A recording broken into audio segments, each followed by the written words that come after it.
Thank you for joining us at the Franciscan Moment podcast, sponsored by the Franciscan Sisters of Christian Charity. And I'm Sister Elena Gonzales. And today we'll be talking about our third episode on Franciscan discernment. Here today joining me once again is Sister Anne-Marie Lum and our second year novice sister Concepcion. We now begin with Sister Anne-Marie and the Gospel of John. In our Franciscan discernment, we've been using Gospels from after the resurrection, or what we say post-resurrection Gospels. The one I've chosen for today is from the Gospel of John, chapter 21. When it was already dawn, Jesus was standing on the shore, but the disciples did not realize it was Jesus. Jesus said to them, "Children, have you caught anything to eat?" They answered him, "No."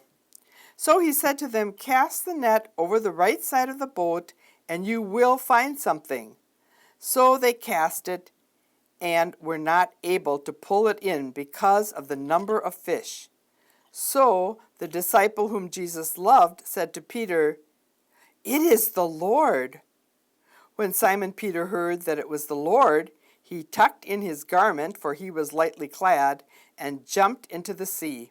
So Simon Peter went over and dragged the net ashore full of 153 large fish. Even though there were so many, the net was not torn. Jesus said to them, "Come, have breakfast." And none of the disciples dared to ask him, "Who are you?" because they realized it was the Lord. I think this gospel is another good one for our continuing discussion on discernment. They've been fishing all night and they've caught nothing.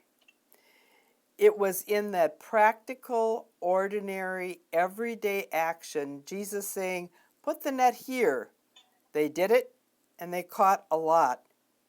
Sister Concepcion, one of our novices at Holy Family Convent, has experiences also in discernment and having the Lord speak to her.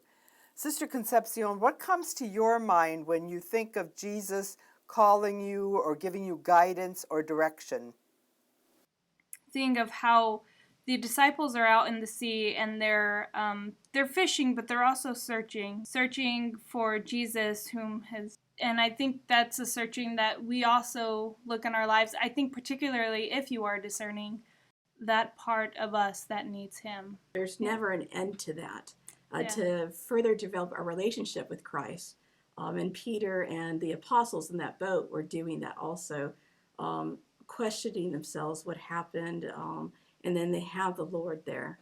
It's full excitement. And I think just how he's present there, how he's present to us all. And so it was just so intriguing to me to hear that again. And to find that semblance of just that continued search and how he's there and how we don't always recognize him at first. Right. And what is also so funny about that is that Peter, as soon as he finds out, he's in the water. Right. And he's going, and the other guys are like pulling in the fish. Sister Concepcion, a sentence that I've liked, that I heard you say several times, is coming to religious life was the most terrifying and peaceful thing I've ever done. I like that contrast, terrifying and peaceful. Can you elaborate on that a little bit?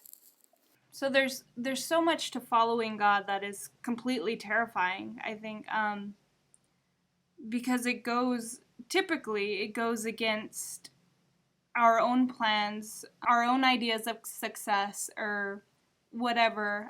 In my case, moving across the country to a place I had only visited twice, to people I didn't know. So there was, and just leaving family and friends and everything familiar.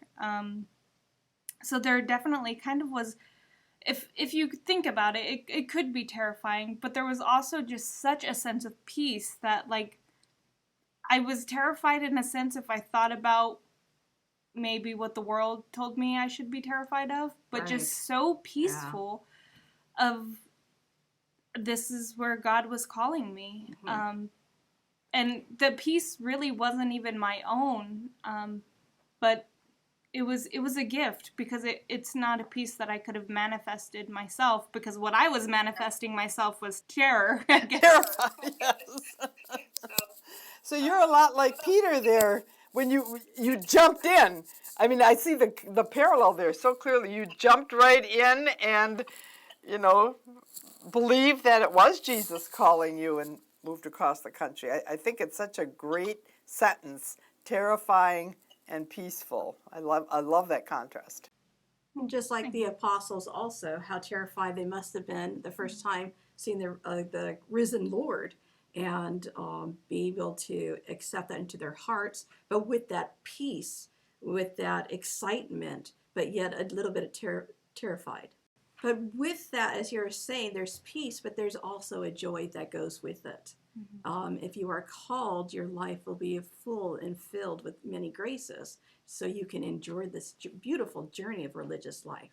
That whole discernment process, I think that's important for us to realize too, is when you come and actually enter the building where your formation begins, you are continually discerning. You're discerning in your own heart, in your own prayer. You're discerning with your directresses and other formation personnel. So it's not you walk in the building and you're a sister. There's plenty of time to discern and to find how your particular personality fits with this community, with the ministries. All those kinds of things are important in discernment, because Franciscan discernment, as we said in another podcast, is very incarnational. You don't have to go through a lot of mental hoops. You don't have to keep jumping through some hoops. It's about, what does your heart say? What is Jesus saying to your heart? What is Jesus saying to the formation personnel? What is Jesus saying to the administration who will formally accept you? All those things play into Franciscan discernment. So we don't have to fear it, although it may be terrifying, as you said before. We don't have to be afraid, because we have lots of help, communal help, in discerning. So thank you very much for that. And thanks to Sister Concepcion, too. She's been a real inspiration to me in my continual searching, even after 50 years. Right here, Sister Anne Marie has done 50 beautiful years with the Lord. I could say she probably jumped out of that boat 50 times, huh? Or more. Oh, yes. In and out, in and out. It was. And my constant returning to the boat, you might say, is when I look back at God's faithfulness. If God hasn't failed me in the last year, the 2 years, why would God fail me now? Just keep putting my hand out there, jumping in the water like Peter did, and trusting that God has a plan, and that I'm a very important part of that plan. That's right. And all of us as one become a beautiful community with the Lord. Thank you very much for having me. It was delightful. And we appreciate you too, Sister Anne Marie. Thank you for joining us at the Franciscan Moment podcast. At last, let's ponder what Jesus said to Peter. Have you caught anything to eat? Like Peter, can you come to trust Jesus is calling you? If you know someone who is struggling or asking this question, please guide them to our website, fscc-calltobe.org. Peace and all good.